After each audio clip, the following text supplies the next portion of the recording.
Depuis que le commerce entre les hommes existe, le marchand a toujours su circonscrire sa marchandise dans l'espace.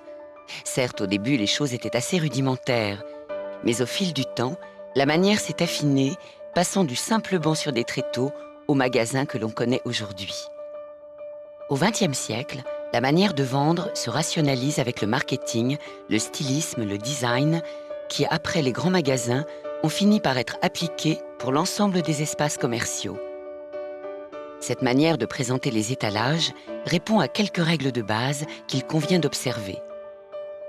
Rappelons tout d'abord que votre client potentiel est un chaland qui passe, comme le dit la chanson, et c'est dans ce mouvement qu'il faut savoir retenir son attention. Nos recommandations valent pour les vitrines comme pour l'étalage, chacun avec sa spécificité, comme nous le verrons. Tout d'abord, l'étalage doit être simple. On doit pouvoir déchiffrer son contenu facilement. Voilà, pas de surcharge. Le client doit avoir envie de vos produits. Simplicité donc. Si vous présentez votre marchandise de cette façon, votre client n'a que peu de chances de s'y retrouver. Un peu de clarté s'impose. Puis, la mise en place des produits doit être claire. Ce que vous proposez doit être immédiatement lisible, déchiffrable. Et bien sûr, votre étalage doit être impeccable. La netteté doit être au rendez-vous en permanence. Déchets, outils qui traînent et qui ne sont pas nets, traces de doigts ou autres sur les vitrines, le sol, les murs et la poussière sont à proscrire. Propreté, rangement, netteté sont indispensables.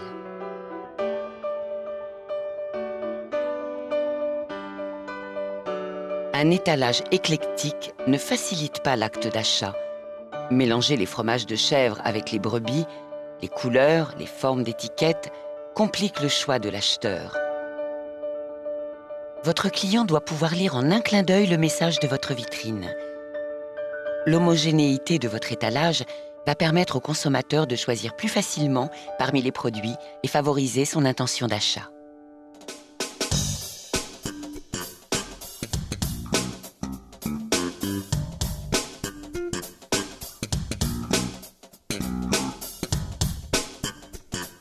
Ce petit exercice visuel, pour vous rappeler la nécessité de ménager un petit espace libre entre chaque catégorie de produits, sinon cela provoque une sensation d'étouffement et l'œil a du mal à différencier les articles.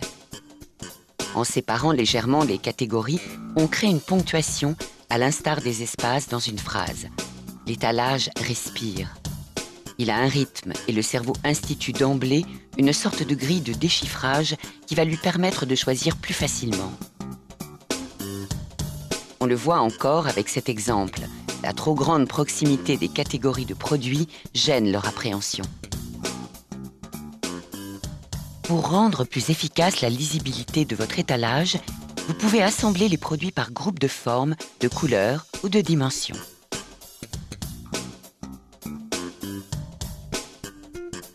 Par ailleurs, notre vision est stéréoscopique.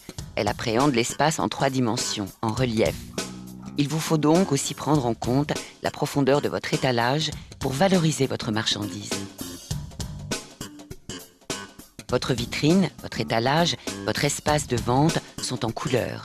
Et les couleurs sont la dynamique de l'exposition de vos produits. Chaque culture est conditionnée par des codes couleurs. Le chaud, le froid, l'étrange, le triste, le gai, le masculin, le féminin, le sacré. Les couleurs sont symboliques et sont aussi les représentantes des domaines particuliers de l'activité humaine. Par exemple, le blanc pour la virginité, mais aussi la maternité et tout ce qui s'y rapporte, dont le lait et par extension tous les produits laitiers. Le vert, couleur froide mais apaisante, elle représente tout ce qui relève de la nature.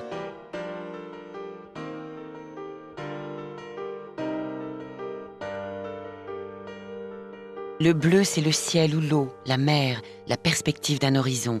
C'est aussi le rêve, la sérénité, la fraîcheur.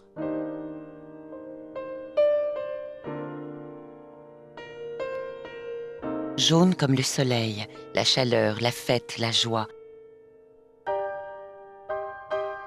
C'est aussi une couleur sacrée dans les cultures asiatiques. Rouge, couleur des sentiments forts, amour, passion, chaleur, sexualité, mais aussi violence, colère ou danger.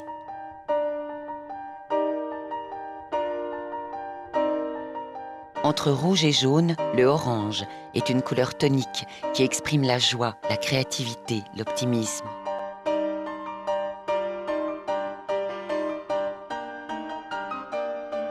Le marron, couleur de la terre, douce, rassurante comme une maman, elle va s'allier facilement avec le blanc ou le jaune et bien sûr avec son copain le vert qu'elle complète si bien dans la nature. Mais toutes ces couleurs ne seraient rien sans la lumière. La façon d'éclairer votre magasin et surtout vos produits en vitrine ou en étalage est déterminante pour leur mise en valeur. La lumière conditionne l'humeur. Jouer sur des zones d'ombre peut être très beau, mais cela ne doit pas s'appliquer à l'ensemble du magasin que la lumière va égayer. La lumière peut aussi colorer votre marchandise, mais attention aux fautes de goût. La lumière ne doit pas aplatir vos produits. Elle doit être orientée de façon à donner du relief. Enfin, il nous faut aussi parler du mouvement. La première chose que l'œil aperçoit dans un espace donné, c'est le mouvement. Vieux conditionnement ancestral, quand ça bouge, ça peut menacer. Donc le mouvement attire l'œil. Aussi, quand c'est possible, n'hésitez pas à faire bouger quelque chose dans vos vitrines ou étalages. Chaque jour, votre étalage doit briller comme une fête à laquelle on a envie de participer pour repartir avec l'un des cadeaux que vous exposez. Pour cela, il vous faudra respecter ces quelques règles de l'art de l'étalage. Et pour compléter votre information, nous vous avons préparé quelques exemples concrets à la suite de ce programme.